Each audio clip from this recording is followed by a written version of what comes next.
Welcome students. Applied physics 1 की class में chapter 2 है फोर्स एंड मोशन यानी बल एवं गति। आज इसमें जो टॉपिक कवर किए जाएंगे आज के लेक्चर में, Newton's laws of motion, Newton के गति संबंधी नियम, मोमेंटम संवेग, कंजर्वेशन ऑफ लीनियर मोमेंटम, रेखीय संवेग का संरक्षण, और फिर टू बड़ी problem, recoil of gun, examples based on conservation of linear momentum यानी रेखीय संवेग संरक्षण पर आधारित उदाहरण। तो आइए लेक्चर स्टार्ट करते हैं। Newton's laws of motion, Newton के गति के नियम। तो वैज्ञानिक न्यूटन, इन्होंने वस्तुओं की गति के लिए 3 नियम दिए हैं। तो इन नियमों को न्यूटन के नियम कहते हैं। न्यूटन के नियम, गति संबंधी 3 नियम। पहला नियम फर्स्ट लॉ का नाम है लॉ ऑफ इनर्शिया यानी जड़त्व का नियम। लॉ ऑफ इनर्शिया या जड़त्व का नियम, ये लॉ फर्स्ट लॉ कहलाता है। और इसके according every object in this universe will continue in states of rest और uniform motion in a straight line unless acted upon by some external force. यानी यदि कोई पिंड विरामावस्था में है अथवा सरल रेखा में गति कर रहा है तो वह तब तक उसी अवस्था में रहेगा, यानी विरामावस्था में रहेगा या गतिशील अवस्था में तब तक रहेगा जब तक उस पर कोई बाह्य बल न लगाया जाए। तो किसी भी वस्तु की अवस्था में परिवर्तन तभी होगा जब उस पर बाह्य बल लगाया जाएगा।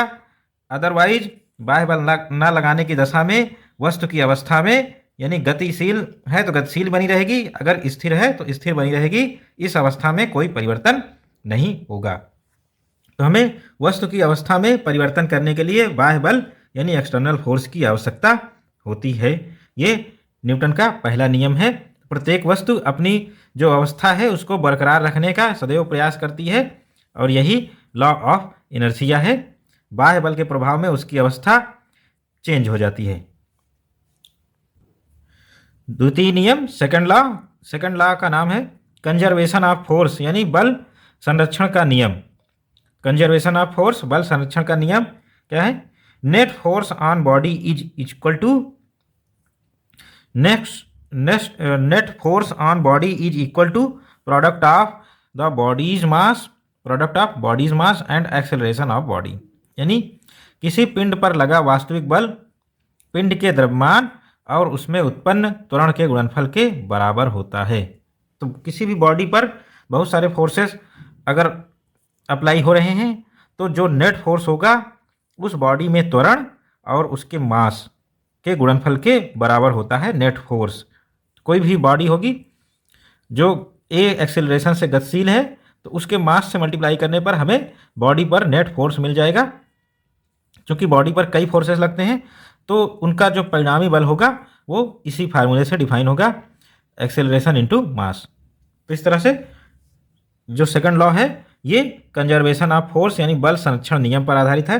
नेट फोर्स हमारा ये जो बॉडी है उसके एक्सेलरेशन इनटू मास से निर्धारित होता है। थर्ड लॉ, तृतीय नियम, third law is law of action and reaction यानी क्रिया प्रतिक्रिया का नियम है। तो लॉ ऑफ एक्शन रिएक्शन है। तो लॉ ऑफ एक्शन रिएक्शन क्या कहता है? When two body interact the forces on body from each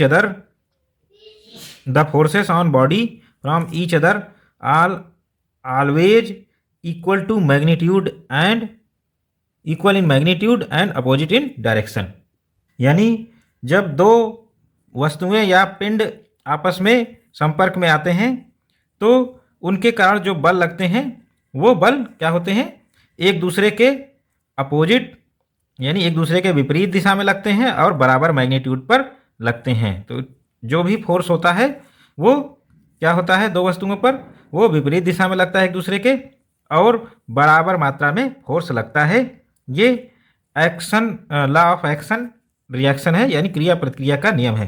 तो इस तरह से प्रत्येक बल के बराबर और विपरीत दिशा में एक दूसरा बल लग जाता है। तो जो पहला बल लगा वो एक्शन है और जो दूसरा बल लग गया वो रिएक्शन है। तो इस तरह से जहाँ भी हम एक्शन करेंगे यानी बल लगाएंगे वहाँ उसके बराबर और विपरीत दिशा में एक प्रतिक्रिया यानी रिएक्शन उत्पन्न हो जाएगी और ये लॉ ऑफ कहलाता है law of action and reaction. Next topic momentum संवेग। तो जो मोमेंटम है इसको हम लीनियर मोमेंटम या रेखीय संवेग कहते हैं और ये p से रिप्रेजेंट किया जाता है और ये एक वेक्टर क्वांटिटी है, इसलिए हम इस पर वेक्टर लगाकर लिखेंगे। जब भी इसका मैग्नीट्यूड लेंगे तो हम p लिख देंगे और वेक्टर नहीं लगाएंगे तो वो मैग्नीट्यूड रिप्रेजेंट करेगा। तो मोमेंटम या संवेग क्या होता है? Momentum of a body is product of mass of body into velocity of body. तो किसी वस्तु का द्रव्यमान तथा वेग के गुणनफल को उस वस्तु का संवेग कहते हैं। तो वो किसी भी वस्तु का रेखीय संवेग या लीनियर मोमेंटम क्या होता है? उसके द्रव्यमान और वेग के गुणनफल के बराबर होता है मोमेंटम। तो कोई भी वस्तु जब तक गतिशील है यानी उसमें वेग है तभी तक मोमेंटम है, अदरवाइज अगर वो स्थिर अवस्था में है तो उसमें कोई संवेग नहीं है, क्योंकि वेलोसिटी जीरो हो गई तो मास से मल्टीप्लाई करने पर हमारा मोमेंटम जीरो ही आएगा। तो इस तरह से गतिशील वस्तुएं मोमेंटम रखती हैं, यानी उनके वेग में हम द्रव्यमान से मल्टीप्लाई कर दें मोमेंटम आ जाएगा, और स्थिर अवस्था में वस्तु के पास कोई मोमेंटम या संवेग नहीं होता। Momentum is a vector quantity. तो मोमेंटम एक सदिश राशि है, यानी लीनियर मोमेंटम रेखीय संवेग एक सदिश राशि होती है and its direction is same as velocity of body. तो इस मोमेंटम की जो डायरेक्शन है संवेग की दिशा वस्तु के वेग की दिशा में ही होती है। तो जो जिस दिशा में वस्तु चल रही होती है उसी दिशा में वस्तु का संवेग भी होता है। P = mv। तो मास हमारा दिशाहीन है, बिना दिशा वाला अदिश राशि है, और वेलोसिटी सदिश राशि है। तो जिस दिशा में वेलोसिटी है उसी दिशा में संवेग यानी मोमेंटम भी होता है। तो इस तरह से इसका यूनिट्स या मात्रक SI सिस्टम में लिखना चाहें kg मीटर पर सेकेंड। kg यहाँ से आया और वेलोसिटी में मीटर पर सेकेंड, तो kg मीटर पर सेकेंड, या इसको न्यूटन सेकेंड दूसरे नाम से भी जानते हैं। इसको हम CGS सिस्टम में लिखें, CGS सिस्टम में ग्राम सेंटीमीटर पर सेकेंड या डाइन सेकेंड। तो ये CGS सिस्टम में मात्रक हो गया। Next point, if mass of any object is m, if mass of any object is m, initial velocity is u, final velocity after t second is v। Mass is m, initial velocity u, and we take time t second, and after this time velocity changes to v। then यदि किसी वस्तु का द्रव्यमान m है, प्रारंभिक वेग u है तथा t समय पश्चात अंतिम वेग v है, तो इनिशियल मोमेंटम प्रारंभिक संवेग p1 = प्रारंभिक वेग u है, तो इसको द्रव्यमान से मल्टीप्लाई करेंगे तो ये कितना हो गया mu। इसी तरह से फाइनल मोमेंटम अंतिम संवेग जो कि t समय बाद मिलेगा, p2 = m, t समय बाद वेलोसिटी v है तो mv हो गया। इस तरह से ये दोनों मोमेंटम यानी प्रारंभिक और अंतिम संवेग मिल गए। अब चेंज इन मोमेंटम, संवेग में परिवर्तन कितना हुआ t समय में? Delta p = p2 - p1, p2 mv और p1 mu, तो mv - u। ये हमारा मोमेंटम में संवेग में परिवर्तन आ गया। संवेग परिवर्तन की दर, rate of change of momentum, संवेग परिवर्तन की दर। तो ये जो डेल्टा p हमारा आया, ये t समय में कितना संवेग में परिवर्तन आया। तो संवेग परिवर्तन की दर क्या है? 1 सेकंड में संवेग कितना परिवर्तित हुआ, वो संवेग परिवर्तन की दर है। t सेकंड में डेल्टा p है तो इसको t से भाग दे देंगे, डेल्टा p बाई t, और ये आएगा डेल्टा p की वैल्यू रख देंगे mv - u, mv - u upon t। और हम गति के पहले समीकरण से क्या जानते हैं? v = u + at, ये एक्सीलरेशन है। तो हम यहाँ से v - u अपॉन t की वैल्यू a रखेंगे, तो यहाँ पर रख दिया हमने। तो क्या आया, इस पूरे टर्म की वैल्यू हम बाई t की a रखेंगे। तो delta p upon t = ma क्या है? न्यूटन के नियम के अनुसार ये बल है। तो इस तरह से संवेग परिवर्तन की दर बल के बराबर होती है। तो संवेग परिवर्तन की दर हमेशा वस्तु पर कार्यकारी नेट फोर्स के बराबर होगी। वेक्टर फॉर्म में लिखेंगे, delta p upon delta t = f vector f. Thus rate of change of linear momentum is equal to force applied on body. यानी अतः किसी वस्तु की संवेग परिवर्तन की दर उस पर आरोपित बाह्य बल के बराबर होती है। This is another form of Newton second law. ये न्यूटन के गति संबंधी दूसरे नियम का अन्य रूप है। तो यही रिलेशन है बल और संवेग में। तो बल और संवेग में पिछले साल रिलेशन लिखने को आया था 1 नंबर का क्वेश्चन, तो ये रिलेशन लिखने पर 1 नंबर क्वेश्चन सॉल्व हो गया। इसका डेरिवेशन नहीं पूछा गया था, केवल रिलेशन लिखना था। अगर डेरिवेशन पूछा जाएगा तो उसी तरह से करेंगे, चेंज इन मोमेंटम निकालेंगे और उसको टाइम से डिवाइड करके ए की वैल्यू वहाँ पुट कर देंगे, v minus u upon t equal to a, तो हम f लिख पाएंगे और इस तरह से ये रिलेशन प्रूव हो जाएगा। अब कंजर्वेशन ऑफ मोमेंटम पर चलते हैं, यानी संवेग संरक्षण का नियम। इफ f इक्वल टू 0, अगर हम f 0 हो जाए यानी वस्तु पर कोई बाह्य बल नहीं लग रहा है, तो क्या होगा?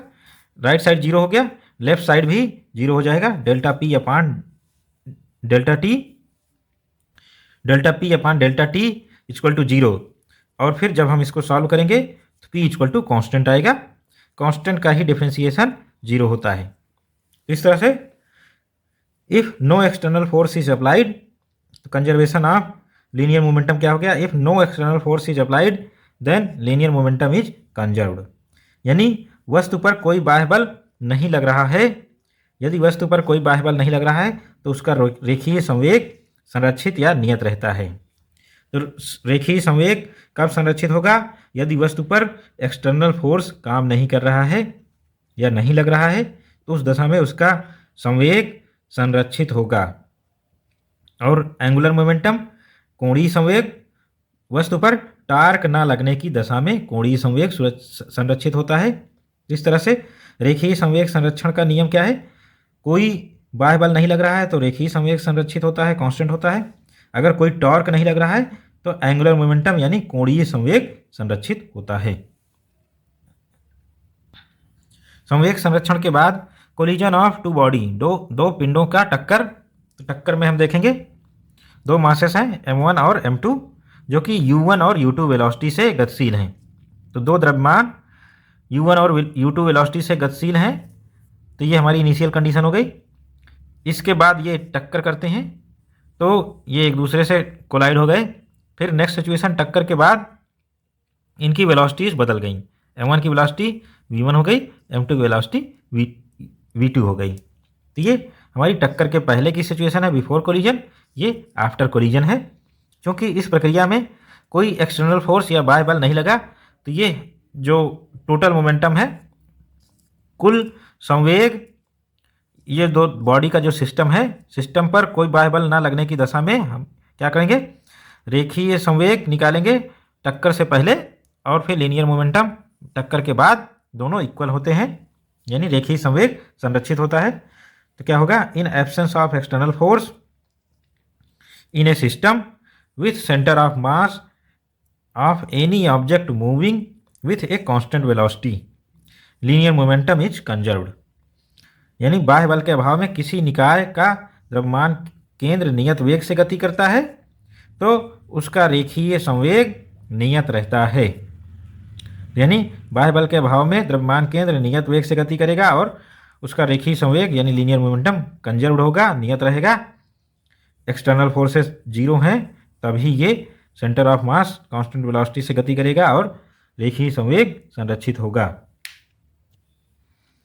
In every type of collision between objects whether it is elastic और inelastic, linear momentum is conserved.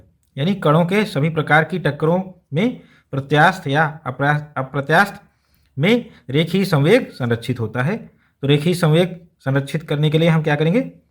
Initial momentum और फाइनल मोमेंटम दोनों इक्वल कर देंगे, तो ये हमारा रेखीय संवेग संरक्षित होगा। ये तभी है जब हमारे जो सिस्टम है, यानी दो मासेस से जो सिस्टम है, उनके ऊपर कोई एक्सटर्नल फोर्स अप्लाई नहीं हो रहा है, यानी कोई बाह्य बल नहीं लग रहा है। तो initial momentum m1 u1 plus m2 u2 और ये फाइनल मोमेंटम के बराबर होगा m1 v1 equal to plus m2 v2। Also there is no effect of on system in presence of internal forces, यानी आंतरिक बलों के निकाय में रहने से निकाय के संवेग में कोई परिवर्तन नहीं होता है। तो इंटरनल फोर्सेस जो भी रहें, अगर एक्सटर्नल फोर्स नहीं लग रहा है तो उनके कारण संवेग संरक्षण सिद्धांत प्रभावित नहीं होता है। तो इस तरह से संवेग हमेशा कांस्टेंट बना रहेगा अगर इंटरनल फोर्सेस यानी बॉडी के अंदर फोर्सेस हैं, तब भी शर्त यह है कि एक्सटर्नल फोर्स यानी बाह्य बल नहीं होना चाहिए। अब हम example of conservation of momentum यानी संवेग संरक्षण के सिद्धांत पर आधारित एग्जाम्पल यानी उदाहरण देखेंगे। पहला लेते हैं रिक्वायल ऑफ गन, बंदूक का प्रतिक्षेप वेग। रिक्वायल ऑफ गन यानी बंदूक कितने वेग से गोली जिस दिशा में जा रही है उसके विपरीत दिशा में यानी पीछे की ओर चलती है। तो इसके लिए हम देखते हैं before firing the external force, before firing the external force acting on system is consist of gun and bullet is zero. External force before firing on gun and bullet is zero, because of which linear velocity is zero of this bullet and gun. यानी बंदूक fire होने से पूर्व निकाय बंदूक और गोली पर लगने वाला कुल बाह्य बल शून्य है। तो जितना भी बाह्य बल है वो शून्य है, कोई बल बंदूक और गोली के निकाय पर काम नहीं कर रहा है। तो इस कारण से इसका प्रारंभिक रेखीय संवेग शून्य होगा। तो इस तरह से P initial is zero, but after firing due to law of conservation of momentum, after firing due to law of conservation of momentum final momentum और velocity must be zero. Final total velocity or final angular momentum, final linear momentum must be zero for this for the total system. अतः बंदूक fire होने के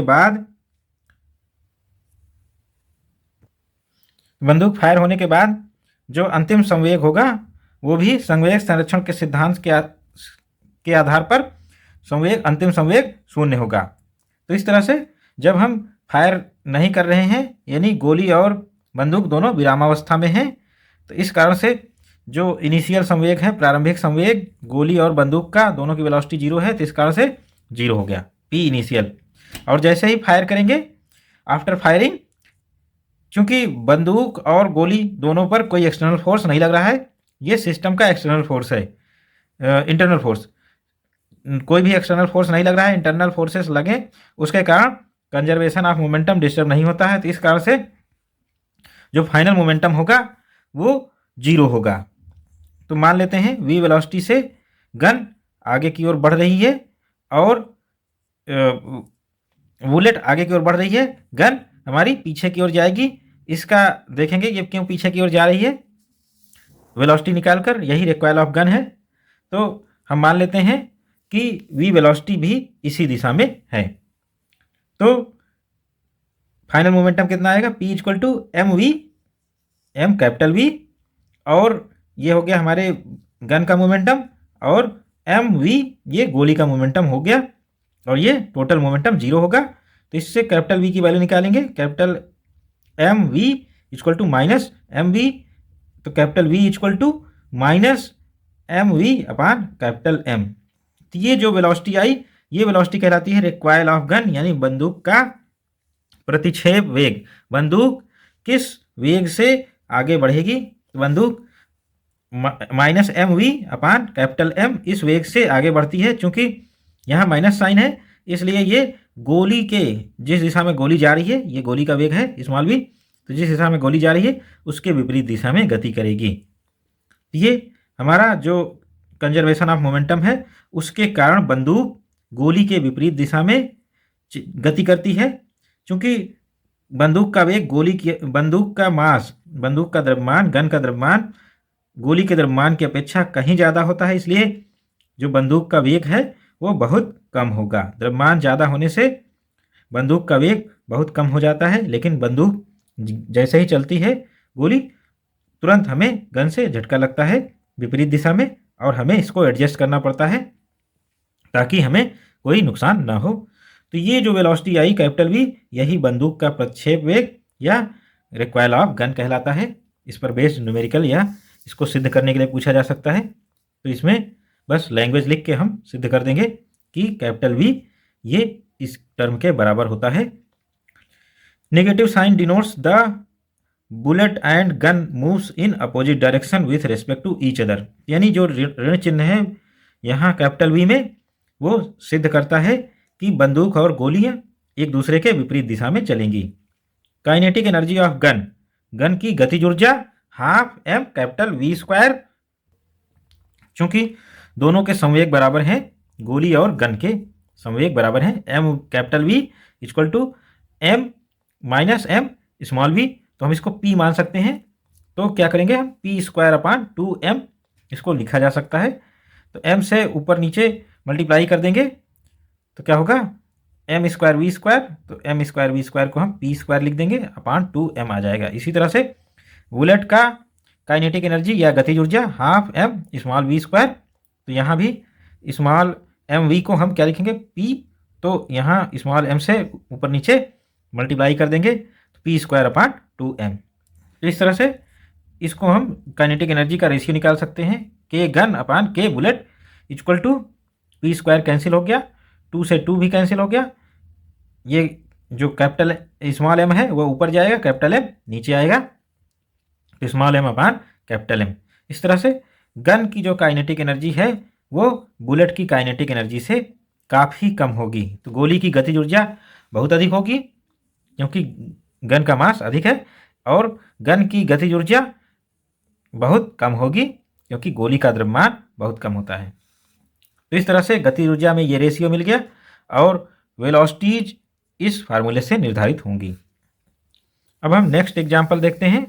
next example है हमारा, on smooth horizontal plane table two bodies m1 and m2 are connected with a spring, m1 and m2 are connected with a spring on table smooth table, if stretched and released, if these two bodies are stretched in direction and then released, then momentum of whole system will be remains conserved। यानी चिकनी सतह पर चिकनी क्षैतिज मेज पर रखे तथा स्प्रिंग से संबद्ध द्रव्यमान m1 और m2 के को दबाकर यानी खींचकर छोड़ने पर क्या होता है, रेखीय संवेग नियत रहता है क्योंकि कोई एक्सटर्नल फोर्स अब काम नहीं कर रहा है। तो जितने भी फोर्स अप्लाई कर दिए थे नेट फोर्स हमारा 0 हो गया। जैसे ही छोड़ेंगे तो जो गति होगी वो रेखीय संवेग संरक्षण यानी कंजर्वेशन ऑफ लीनियर मोमेंटम के अंतर्गत होगी। तो हम इसके लिए निकाल सकते हैं इनिशियल मोमेंटम, प्रारंभिक संवेग 0 है, फाइनल मोमेंटम अंतिम संवेग P final m1 v1 plus m2 v2 ये 0 हो गया। तो इस तरह से v2 equal to minus m1 upon m2 into v1। Kinetic energy इसी प्रकार से हम निकाल पाएंगे, k1 upon k2 equal to m2 upon m1। बिल्कुल फार्मूले वही हैं सब इसमें।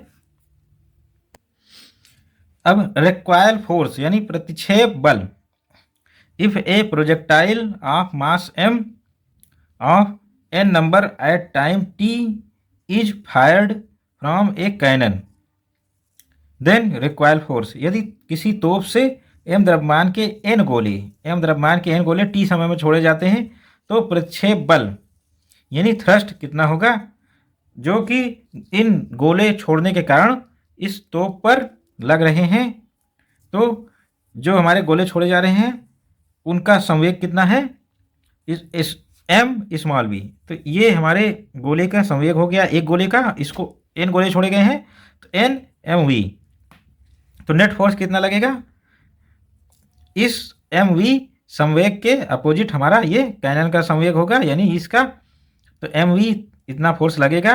क्योंकि t समय में छोड़े जा रहे हैं तो t से डिवाइड करेंगे और n हमारा ये n टाइम्स मल्टीप्लाई हो जाएगा। तो इस तरह से n गोले छोड़ने पर nmv ये हमारा संवेग में परिवर्तन हो गया और यही t समय में हुआ, इसलिए t से डिवाइड कर देंगे तो ये हमारा फोर्स यानी थ्रस्ट मिल जाएगा। किस फोर्स से जो तोप है वो विपरीत दिशा में जाएगी।